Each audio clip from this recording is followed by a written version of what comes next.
actually going to square up with Kashimo, and Yuta's saying he's going to jump in to help Gojo and he's going to fight Sukuna. This has just been insane. This chapter is wild. Probably the craziest JJK chapter yet, and that is incredible. It really does help out. Unsubscribe for a ton of JJK content just like this, a lot of spoiler videos, and I'll be live tomorrow too to another chapter. And of course, thank you to the King. He'll join in the battle to help Gojo, and this actually causes Kashimo and Yuta to fight, kind of like they're about to fight. So we see Kashimo is like, no, flaring up as he glares at Kashimo, and Kashimo glares back at him, and it just absolutely, alright, kind of roll, kind of built like that.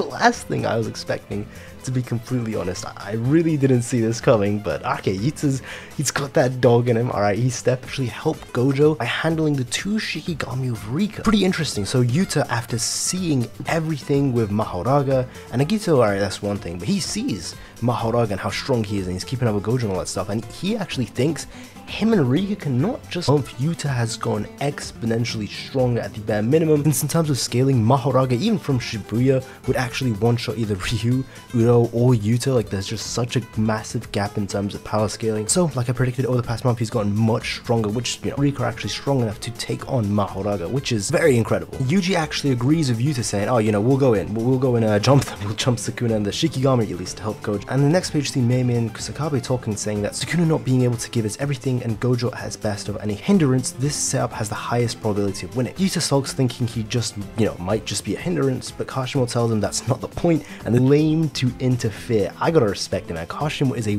warrior. It really does go to show you the difference in mindset between sorcerers of the past and the present, you know? Where, you know, the sorcerers of the present day are all saying, you know, we gotta win no matter what it takes, and they always like one-on-one and not get help in any of that sort of stuff. And then the next page, we actually go back to the fight, and we see Gojo is fighting Agito and Mahoraga right now, and he actually lands to rip its tail off. Yeah, and we actually learned that the reason Agito can heal itself is because Nue inherited a lot of different Shikigami, so, you know, great, really cool to see it. And the round deer as well is, for some reason, inside of Nue as well, so, and because Nue has all 3 Shikigami, then all of that goes into Agito Shikigami. The tiger, the deer, the serpent, Nue, and then also totality, the 2 dogs, so it's actually maybe even 6, so that's actually how it heals alive, because it can heal Sukuna. It's a massive advantage for Sukuna to have, so he just wants to one-shot it, and he can do so because Agito is not adapted to Limitless too, so if he just kills in 1 hit, well, Agito's gone. And then Gojo continues to fight Mahoraga, so Mahoraga swings, Gojo kicks Mahoraga, Agito comes into Agito again to not let it heal Sukuna. We actually see Sukuna, so he's not been out for a while, he's been hiding in the shadows,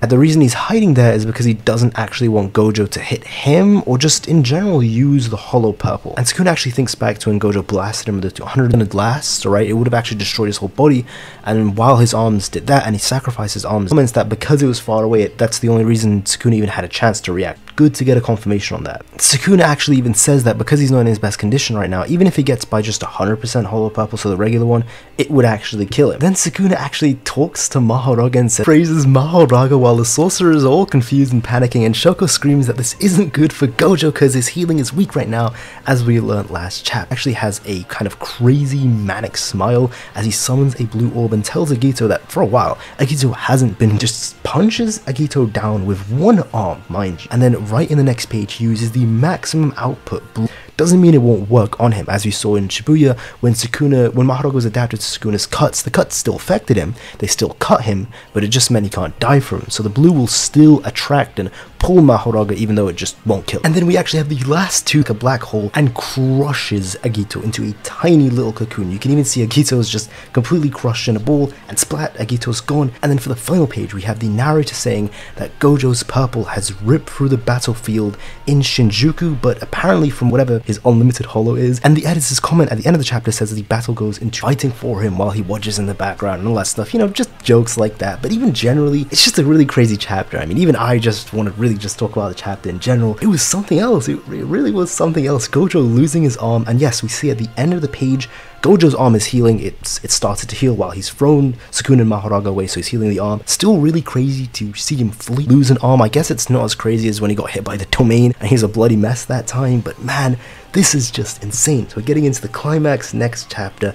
Man, it is just such a great time to be a JJK fan. Seriously, it's just wonders that we're actually getting to read this week to week, actually getting the Gojo and Sukuna fight, and it just being this legendary. Seriously, I just got no words. This is just absolutely amazing. So yeah, maybe we'll see, you know, Yuta and the rest of the gang jump in soon. Maybe we'll see Kashimo soon. Our next chapter, as the narrator's saying, we're gonna see the Hollow Purple, so that's gonna be crazy. So yeah, shout out my guy Yuta, you know, I owe you an apology. It is what it is, my bad about all that. Kashimo looking studly, looking beastly, like he's about to square up with Yuta, like, who are you? You know, bro, you're lame. You know, I'm about to fight you. He's got electric sparks going up. And then Gojo just somehow tanking the 3v1. He lost an arm. Sukuna looked, I guess, crafty, impressive. I have to give Sukuna his props. He's still a fraud. Sukuna's still a massive fraud for getting carried. Like, carried is an understatement for how much the 10 Shadows is just completely helping Sukuna and doing all the fighting for him. But you know, it is what it is. It's still impressive. You know, I'll give Sukuna his flowers here and now. You know, Sukuna's strong. 10 Shadows, Sukuna's strongest guy in the verse, like I've been saying since the beginning. But still, Gojo, Studley, that's my guy. I'm gonna have a bias for him. It is what it is. Amazing chapter. I just completely love this so much. So let me know your thoughts in the comments down below. Be sure to leave a like if you did enjoy. It really does help out. And of course, subscribe for a ton more JJK content just like this. And I'm gonna be live tomorrow too, talking about the chapter. And thank you to all the channel members as well. Thank you guys very much. And that's all. Thank you.